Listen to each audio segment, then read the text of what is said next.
At first, nothing about the ship looks like a crisis.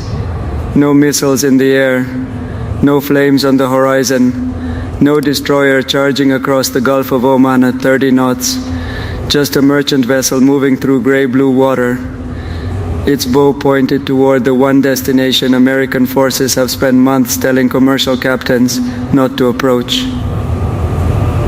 Iran. The ship is the Panama-flagged Villanova, and somewhere beyond the horizon, American operators have already decided that if she keeps this course, the encounter will not end with another radio warning. Because by August 2026, the blockade is no longer new. It has rules. It has a history. It has a growing list of ships that turned around, ships that were redirected, and ships that refused. Villanova is about to join the last category. The first contact is almost boring. A call on marine radio. Identification, course, destination, instructions, change heading. Do not proceed toward an Iranian port. Comply with the blockade. A merchant captain hearing those words has several choices, but only one of them ends the afternoon quietly.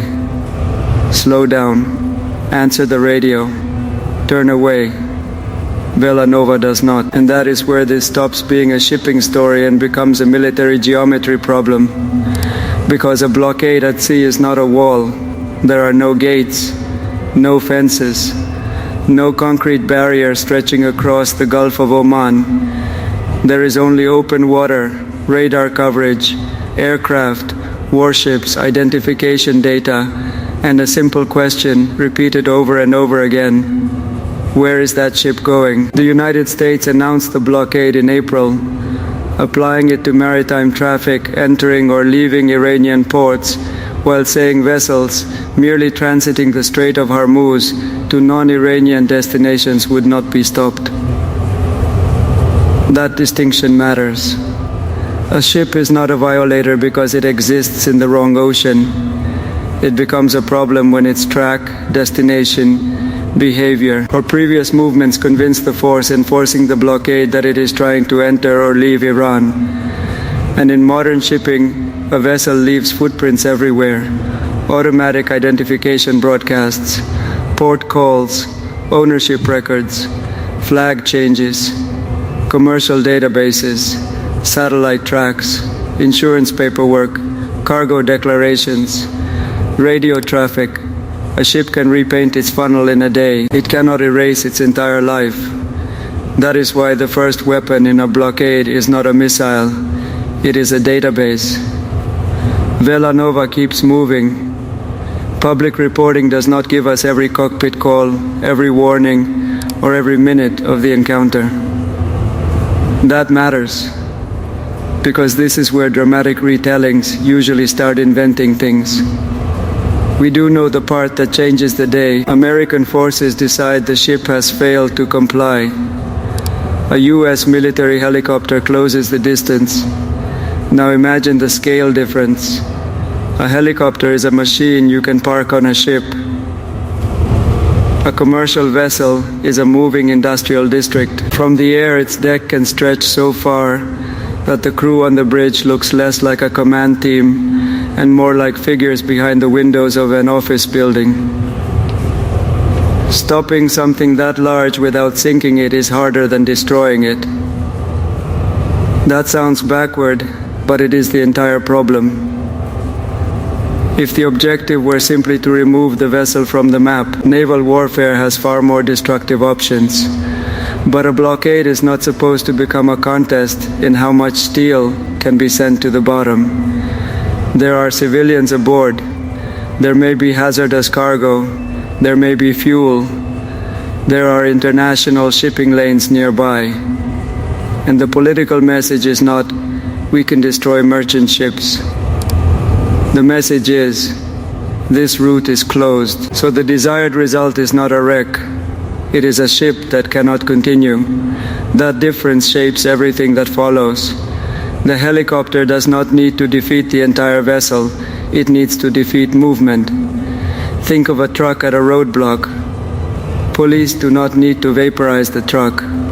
They need the wheels to stop turning. At sea, the engineering problem is bigger, but the principle is the same. A ship lives because a chain of systems keeps working together. Propulsion, steering, electrical power, pumps, communications, navigation, control, break the right link, and tens of thousands of tons of steel become a drifting object instead of transportation.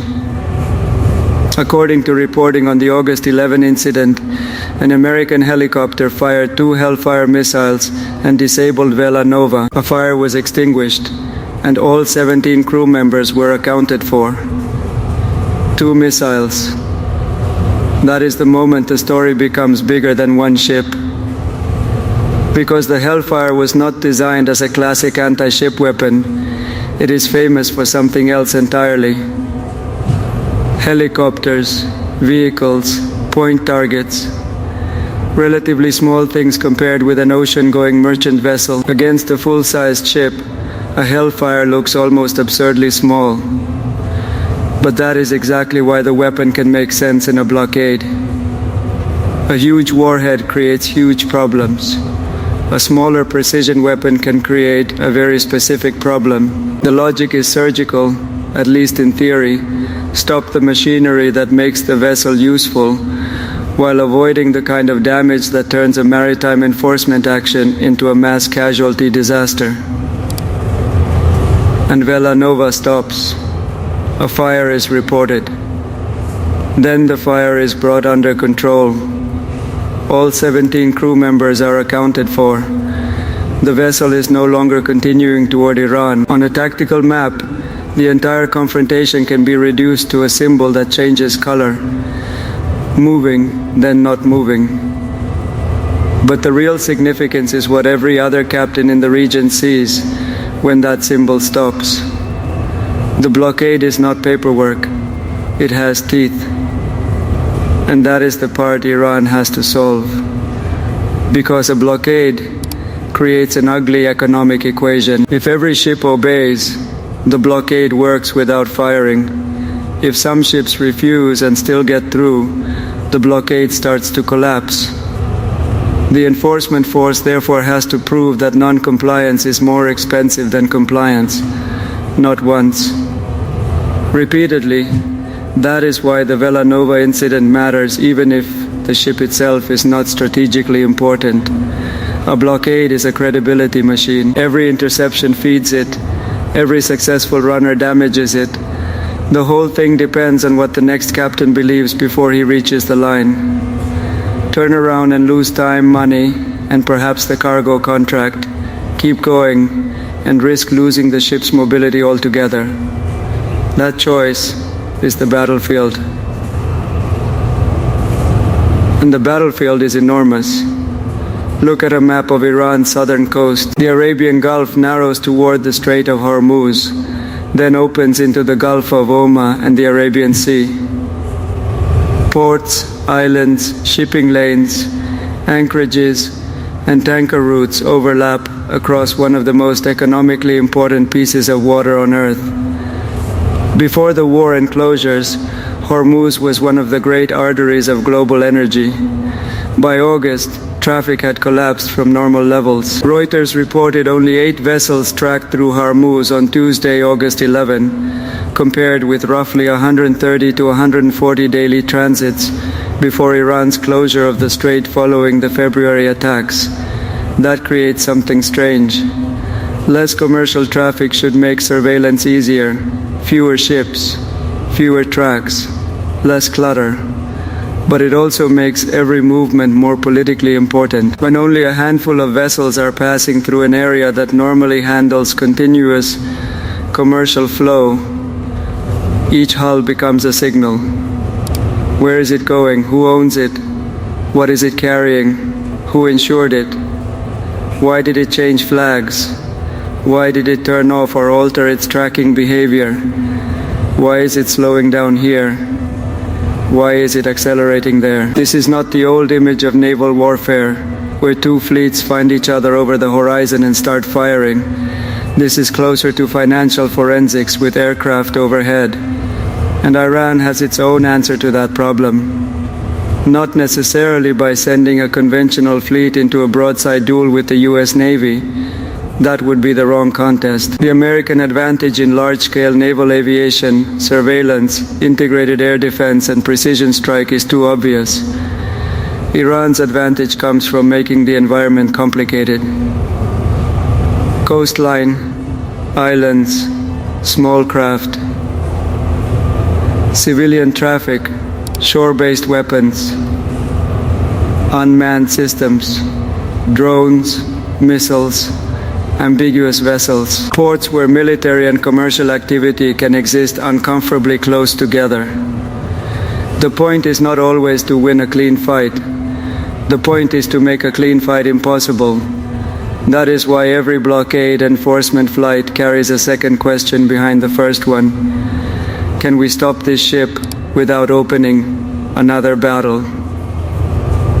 A helicopter approaching a merchant vessel is not operating in empty sky. It is operating inside a region where Iranian forces have repeatedly used missiles, drones, and small boats against American or partner activity.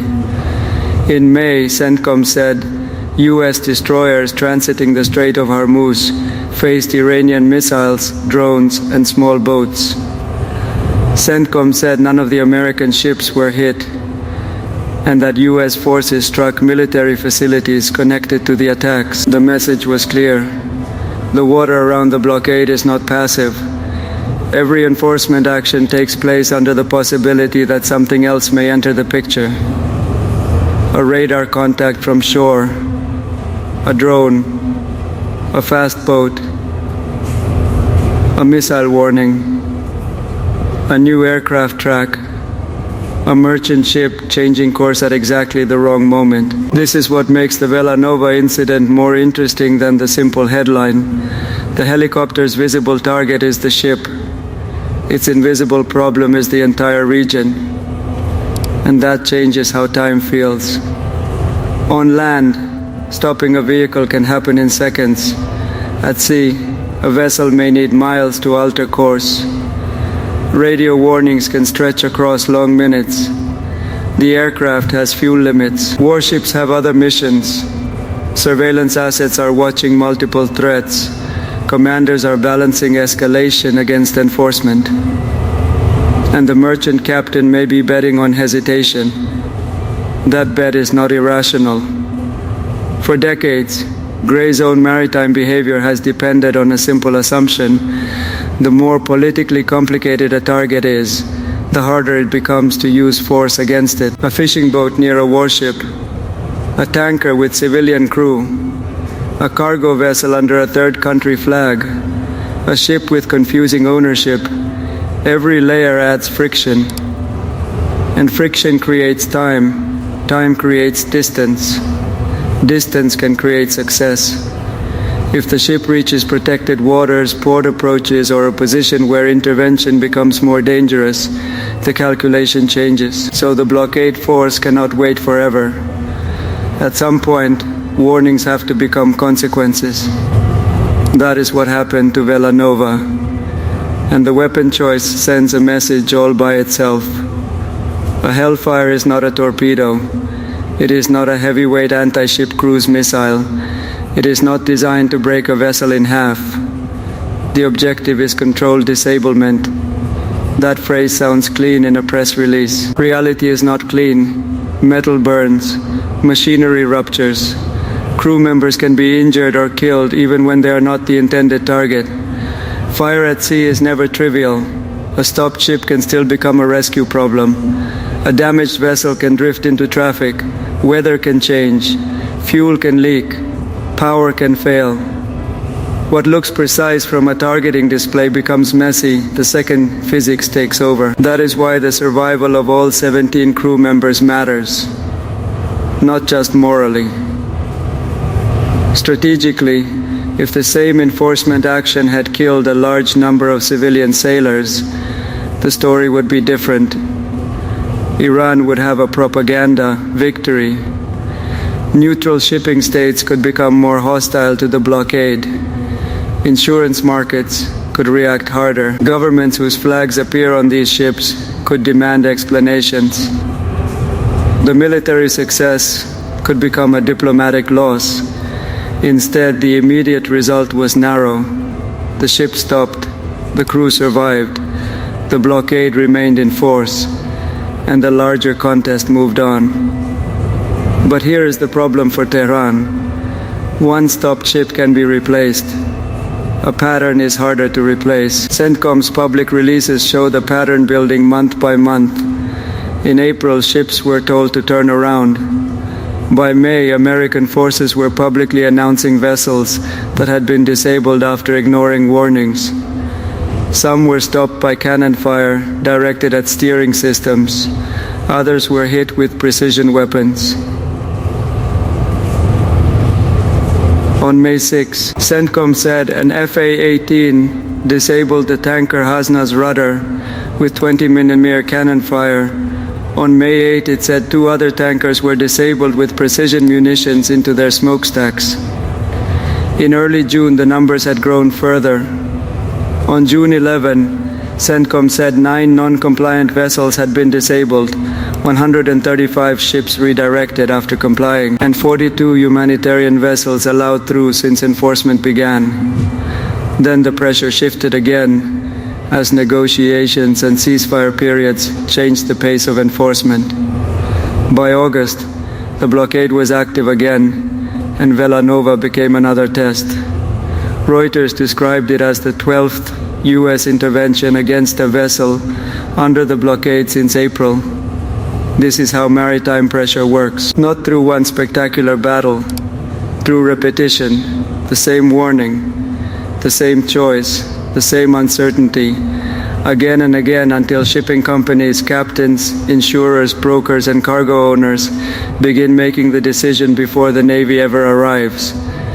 That is when a blockade becomes truly powerful, when the enforcement action moves from the sea into the boardroom. Imagine you own the cargo. The ship is worth millions. The cargo may be worth millions more. The crew wants to go home alive. Your insurer is reading the same advisories you are. Your bank is watching sanctions exposure. Your flag state does not want an international incident. And now there is reporting showing that ships refusing American instructions can be physically disabled. How much profit would it take to justify continuing? That is the calculation Washington wants the market to make. Iran wants the opposite. It wants enough ships to move, enough exports to leave, enough imports to arrive, and enough uncertainty around enforcement that the blockade looks porous. Because no blockade has to be completely broken to become weaker. It just has to become unreliable. If 10 ships try and 1 gets through, that one success becomes an advertisement. If 10 ships try and all 10 are stopped, the next 10 may never leave port.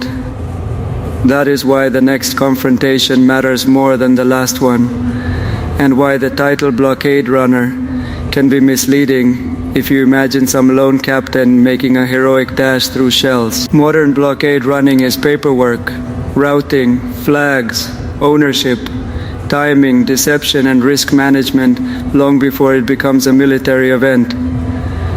The ship may look ordinary because ordinary is the disguise. There is no skull and crossbones flag. No Iranian naval escort sitting visibly alongside. No giant sign saying destination, sanctioned port. The challenge is proving intent early enough to act and clearly enough to defend the action afterward. That is where surveillance becomes decisive. A modern navy does not need to stare at one ship from one radar. It can build a picture from multiple layers: aircraft, surface ships, satellites, commercial tracking, intelligence feeds, partner reporting, electronic emissions, historical movement. Each layer is incomplete. Together they can turn a merchant vessel into a story. Where it came from, where it says it is going, where it is actually heading, and whether those 3 things agree.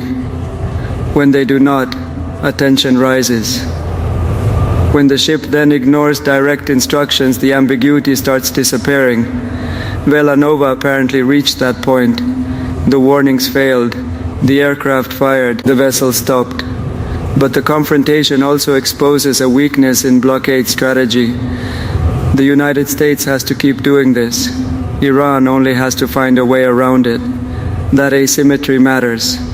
Every patrol flight costs money. Every destroyer burns fuel and consumes maintenance hours. Every aircraft launched for maritime enforcement is an aircraft not doing something else. Every missile fired has to be replaced. Every radar hour adds wear. Every escort mission ties up crews. A blockade can crush the target economically while also draining the enforcer operationally. That is why Iran does not need to defeat the US Navy ship for ship. It can try to stretch it. More decoys, more ambiguous tracks, more small vessels, more false alarms, more simultaneous threats, more pressure in Hormuz while another problem appears near Bab al-Mandeb. More drones launched cheaply enough that expensive interceptors become a financial argument. More incidents that force commanders to choose where to look. This is the saturation strategy. Not necessarily saturation with missiles. Saturation with decisions, and decisions are the one resource every commander has in limited supply. The events of August 11 show how wide that problem has become.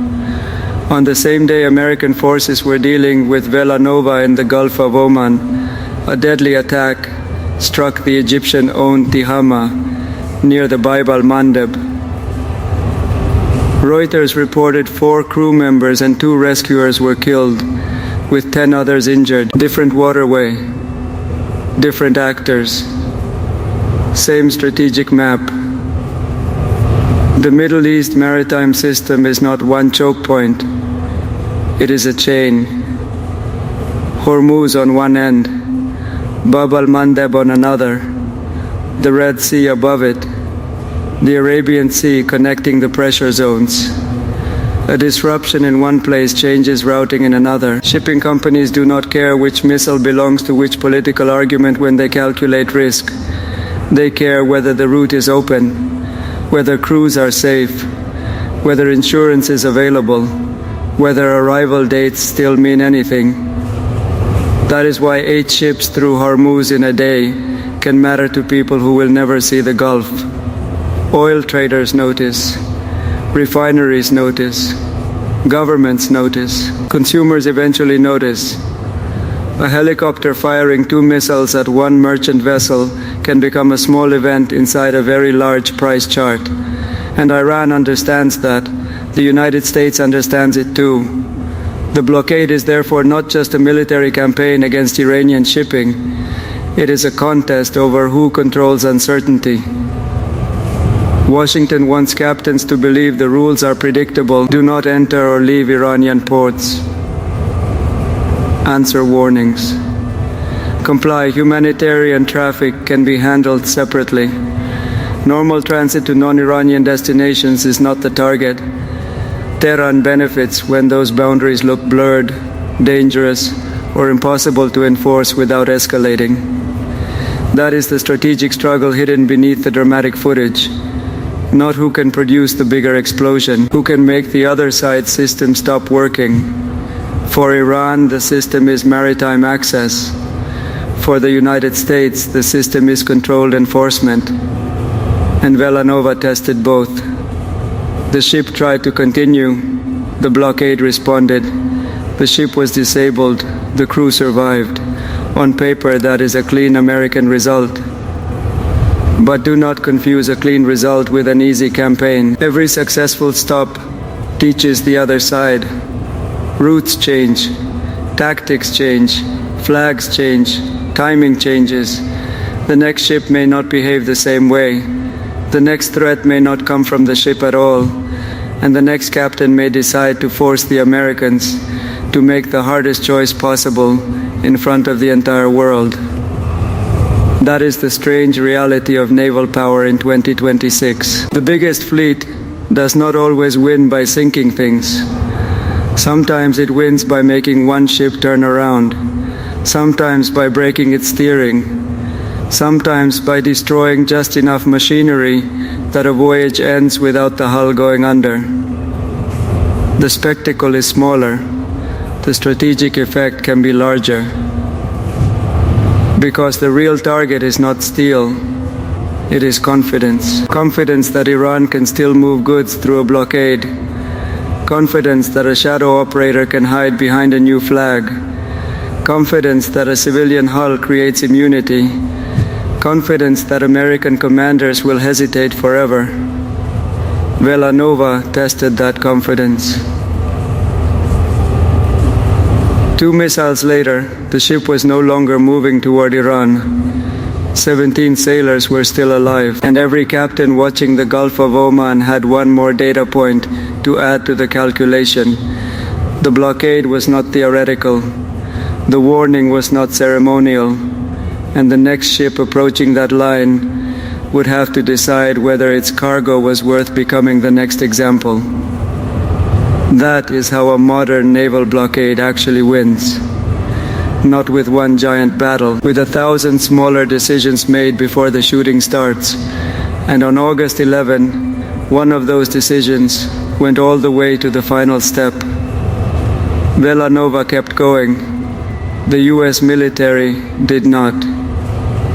And the Gulf of Oman got another ship that could float, but could no longer finish the voyage. If you want the next breakdown, we'll follow the other half of this maritime war, how Iran is trying to make the Strait of Hormuz too dangerous, too expensive, and too unpredictable for normal global shipping to return.